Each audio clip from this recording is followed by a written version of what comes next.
जाओगे तो तुमसे उज्र करेंगे। तुम कहना कि उज्र मत करो, हम हरगिज तुम्हारी बात नहीं मानेंगे। अल्लाह ने हमको तुम्हारे सब हालात बता दिए हैं और अभी अल्लाह और उसका रसूल तुम्हारे अमल को देखेंगे, फिर तुम गायब और हाजिर के जानने वाले की तरफ लौटाए जाओगे। तो जो अमल तुम करते रहे हो वो सब तुम्हें बताएगा।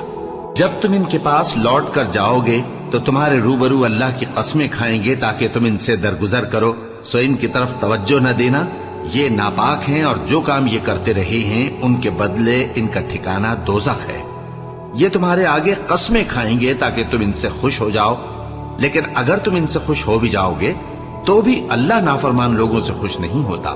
देहाती लोग पक्के काफिर और पक्के मुनाफिक हैं और ऐसे हैं कि जो अहकाम शरीयत अल्लाह ने अपने रसूल पर नाजिल फरमाए हैं उनसे वाकिफ ही न हो पाए।